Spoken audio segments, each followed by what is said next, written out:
Water moved against wet timber in the dark, a small sound that had been going on all night and would go on until morning. The river breathing softly against the long oak quay. A thin mist lay along the surface of the Thames, sliding in slow banks between the moored hulls, blurring the far shore into something more felt than seen. Somewhere close by, a lamp leaned very slightly in the damp air at the stern of a sleeping ship. Its flame a small, warm tongue that bent and straightened and bent again, never quite still. Further out on the broad water, a second lamp answered it, faint and softened by the mist, and then a third, each one a small, warm point in the wide grey dark of the estuary. The air smelled of river mud and salt, and the deep, resinous sweetness of tarred rope. A rope eased by no more than a finger's width as the tide lifted the hull beneath it, and then it settled back, and the quiet came down again. The last cargo had come off the water at dusk, when the light was going grey and the sky above the marshes downriver was still a bruised violet. Men had walked up the planks with sacks of grain across their shoulders and heavy amphorae cradled in rope slings, and they had set everything down in the long, cool warehouse behind the quay.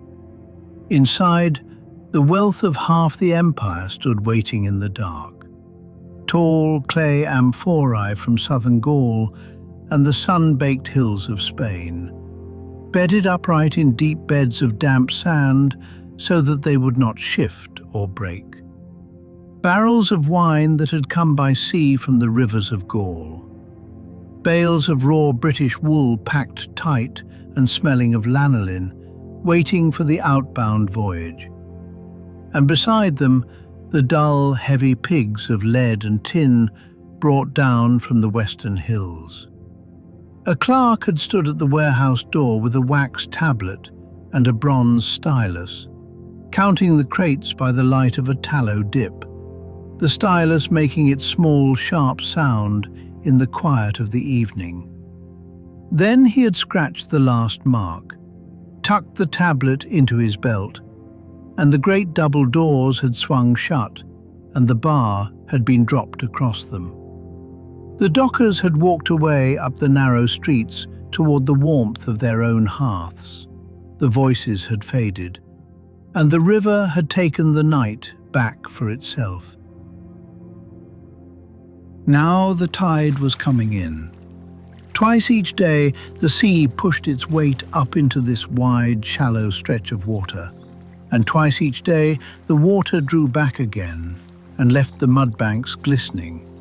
And now it was rising over the foreshore with barely a whisper, covering the oyster shells and the fragments of broken pottery and the small bones of fish, filling the hollows, sliding up the ladders nailed to the quay posts rung by rung. One by one, the moored hulls felt the change, lifting off the bed where they had rested, their timbers groaning softly as the weight passed from the mud to the water. A rope that had hung slack all evening grew tight, creaked once as it took the weight, and then held. Another eased and dripped into the dark. The whole waterfront was coming gently afloat, the ships rising together on the slow push of the sea from far down the estuary.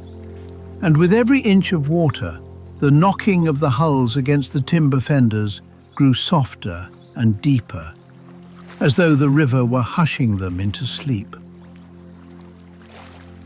Aboard the moored ships, nothing moved but the decks themselves, lifting and settling as the tide slipped beneath them. The wide, flat-bottomed coastal traders that could sit upright on the mud at low water, and the deeper sea-going merchantmen that had crossed the narrow water from Gaul. Their masts stood bare and black against the low cloud, and the square sails were furled and lashed tight along the yards. The cloth stiff with salt and damp, and beaded all along its folds with the night's mist. On the deck of a coastal trader, at the outermost berth, a watchman sat wrapped in a heavy cloak of British wool, coarse and thick and faintly greasy, the kind of cloth that turned the damp cold into something bearable. His back was against the mast step, and his lamp burned low beside him. From time to time, he reached up without looking and pressed his palm against the taut lashing, feeling for a slackness that was never there, a habit worn into his hands by so many nights in so many ports that he no longer remembered learning it. The deck under him lifted and settled, a motion so slow and so steady that it had become the rhythm of his own resting body. A little water ran along the side, a soft gurgle under the rail, and he let his eyes close for a while, not sleeping, only resting in the dark with the ship alive beneath him. Further along the river, the great timber bridge stretched away into the mist on its rows of oak piles, black against the faint sheen of the water. The current pulled and swirled around each pier, making a low, gurgling note that never stopped, and the planks of the roadway shone wet where the mist had settled on them. A single cart had gone over at the last of the light, its wheels rumbling hollow on the wood, but now there was no one, only the bridge creaking quietly to itself in the tide, a long, low sound like a door opening very far away. A ferryman's small boat was tied to one of the piers, rocking gently in the current, its owner asleep in the bottom of it under a folded sail, and the water lapped against the hull with a sound like a hand smoothing cloth. On the south bank, the lights of the little suburb were almost invisible, blurred to a few warm specks in the drifting grey, and the reed beds beyond them were lost entirely. Behind the quays, the city of Londinium lay asleep under the mild, damp dark. The narrow, gravelled streets ran up from the river, between timber and plaster houses with their shutters closed for the night. The painted plaster dulled to shadow, and from behind the shutters came the faint, steady warmth of banked hearths. Behind one of them, in a niche beside the hearth, the small household gods stood in the dark, where they had always stood, their lamp long since gone out. A cat sat on a low wall beside a locked workshop, watching nothing in particular, its tail curled neatly around its paws. At a street corner, a painted shrine to Mercury was set into the wall, the god of merchants and travellers, keeping his calm and knowing face turned toward the crossing. And beside it, a small stone altar to Fortuna, her wheel still and quiet in the dark. The great forum at the heart of the town was a vast, dark shape against the sky, its basilica roof looming over the empty square where the merchants and the magistrates had gone home hours ago. The bathhouse lay cold and unlit, the water long since gone still in its tanks, though a drain somewhere beneath the floor still ran with a thin, continuous murmur. On the northwest side, the amphitheatre stood empty, its oval of sand dark and waiting, the benches cold with dew. And down through the middle of it all, The Walbrook slipped under its little plank bridges, clear and quick, and full of its own small, private sound, carrying the damp smell of the clean gravel it ran over, passing beneath the sleeping streets, without anyone hearing it except the cat, who turned one ear and then went back to watching the dark. And at the landward edge of the town, the new wall was rising in the night. The ragstone blocks stacked and waiting, the scaffolding silent, the mason's tools put away under a cover that dripped slowly onto the grass, and the half-built gates standing open on the dark roads that led out into the province, their frames smelling of wet lime and new oak. The wall was making the city safe, and it was doing it slowly, without hurry, stone by stone in the mild summers. And tonight it simply stood in the dark and let the mist bead on its unfinished top. Along the quay, close to the water's edge, an old Alexandrian deckhand sat on a coil of rope, with his back against a mooring post. And he was murmuring something very low into the damp air, half to himself and half to a younger sailor who lay on his back on the planks, with his head on a folded sailcloth, watching the mist move. The old man's hands were rough with rope burn, and his voice had been worn soft by decades of salt wind. He was telling a story he had told 100 times before, on 100 nights in a dozen ports, from Ostia to Massilia, to the cold grey estuary of the Thames, a story that had come with him all the way from the warm south. He was speaking of a goddess, the Lady of the Sea, the one who had gone out searching over the water a very long time ago, and had never once turned back. And as he spoke, the cold river seemed to widen, and the low grey sky of Britannia seemed to lift, and the dark water beneath the hulls began very slowly to carry the warmth of a sea far to the south. She had set out in the dark, this goddess, with only a small clay lamp in her hand, walking down through the reed beds at the edge of the river, where the papyrus whispered together in the night wind.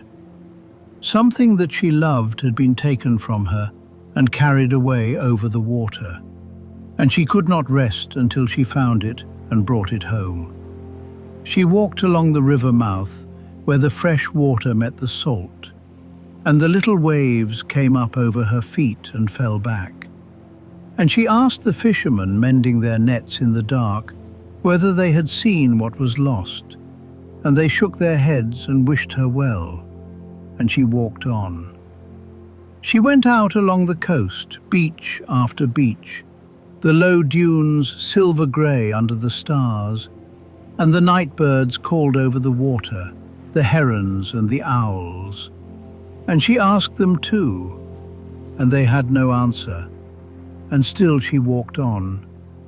Her lamp burned steady in the salt air, and she never grew weary, and she never once thought of turning back.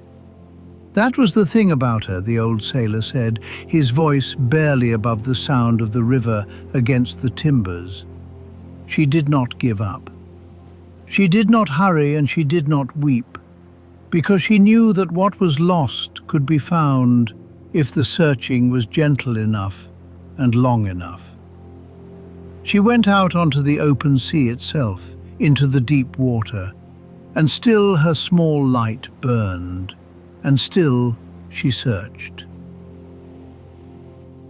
And watching her go, the old man murmured, "The people on the shore learned something they had not known before. They saw her walk into the wind with her robe blowing back, and they saw how the wind pushed against her, and the thought came to them that a piece of cloth, spread wide and held up, might catch that same wind and let it carry them as it carried her. They had never made a sail before that night, They had rowed with oars along the coasts, hugging the shore, never daring the open water. But now they cut tall poles and set them upright in their hulls, and they stretched a sheet of linen between a spar and a mast. And they felt the wind fill it, and the hull leaned gently and began to move, and the water ran along the side with a new sound, a sound that meant the wind was doing the work. The rope sang in its blocks. The old man smiled into the dark as he told it, as though he could still see that first sail filling, the cloth bellied out against the stars, the boat sliding forward into water that had never known a keel before. That was her gift, he said. She gave the sail to seafarers because she had gone out alone into the wind, and they had watched her, and they had understood. And the story opened out then into a warm sea far to the south, and the old man's voice grew full of the memory of it, as though he were not on a cold northern river at all, but drifting in the wide blue night of a Mediterranean summer. The air there smelled of hot pitch and salt and sun-warmed rope, and the sail hung overhead in the quiet, full and steady, hardly needing to be touched from one hour to the next. The hull lifted and settled under the long, slow swell, a motion that went on all night and all day, so gentle that a man could sleep on the deck with his head on a coil of rope and never once be jolted awake. The water was very deep and very dark, and when the keel disturbed it, the wake glowed faintly, with the tiny light of the sea creatures that shine when they are stirred, a pale green fire that faded slowly into the black. Overhead, the sky was enormous, full of stars that seemed closer and brighter than they ever were in the north, the whole span of it crowded with light, the Milky Way a bright river of its own running from one horizon to the other. And the ship moved under that great canopy as though it were part of it, a small dark shape in a world made entirely of water and sky. The coastline was a low, warm line on the horizon for days at a time, sometimes visible as a smudge of ochre and green, sometimes vanishing into the haze.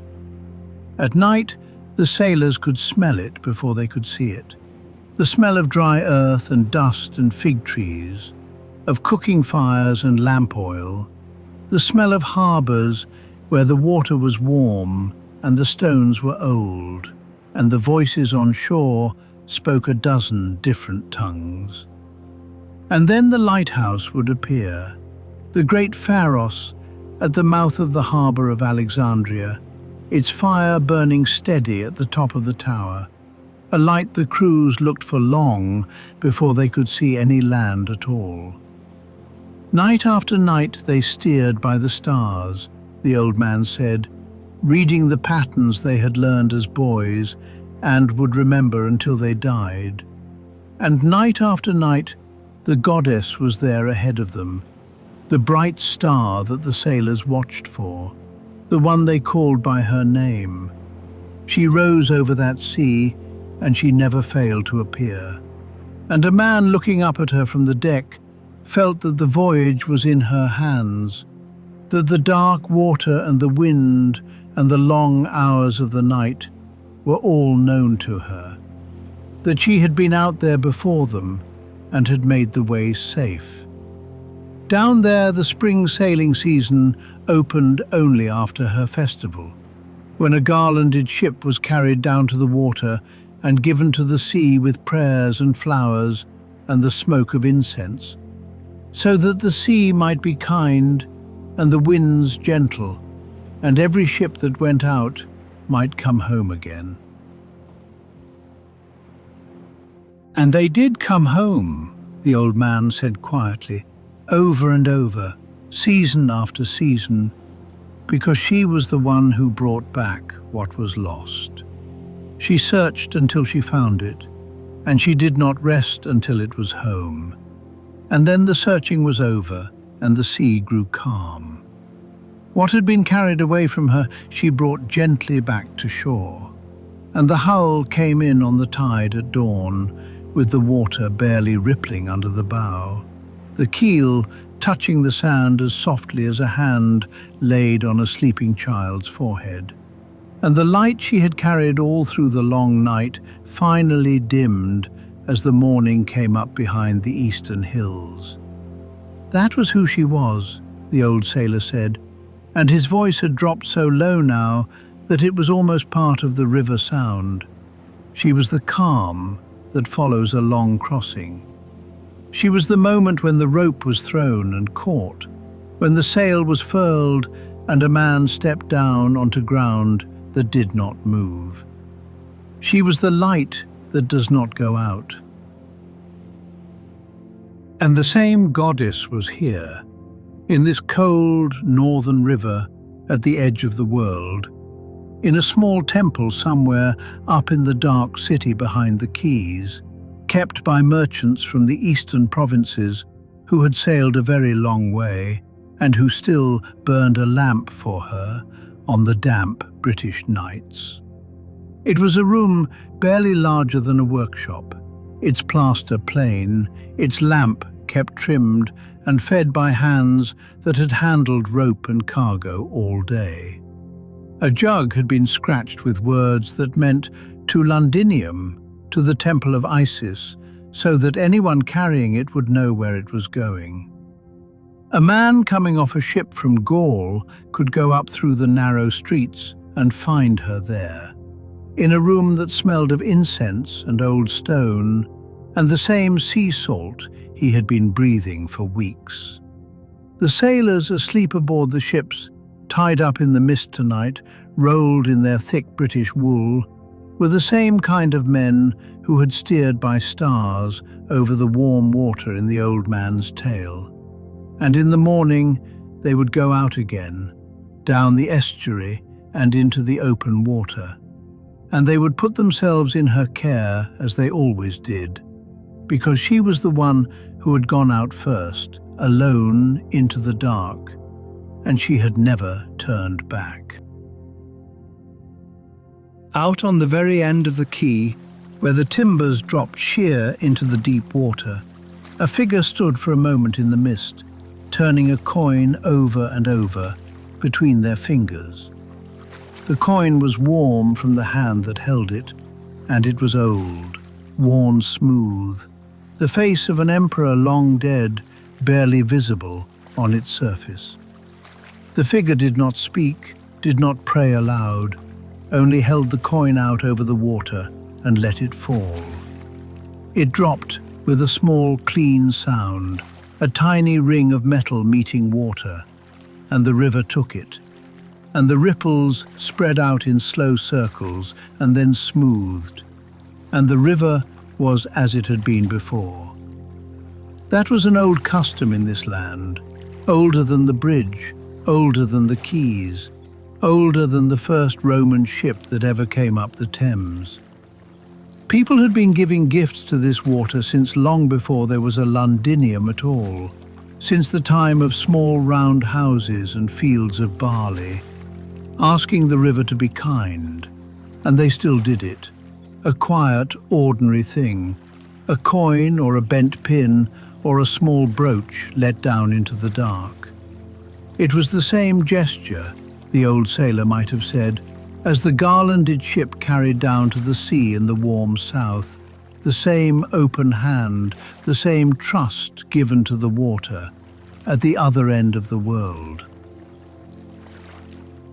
A watchman walked along the wet street behind the warehouses, his lamp swinging very slightly at his belt, throwing a small pool of yellow light onto the gravel and the timber sills, his hobnailed shoes crunching softly and regularly on the gravel.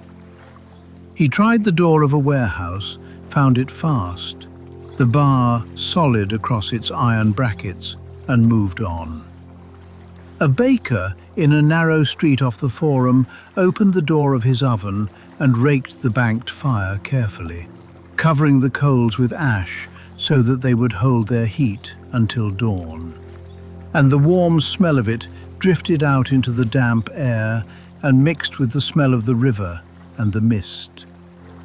A dog answered another dog far off across the water, a single bark and then silence. And the echo of it hung in the mist for a moment and was gone.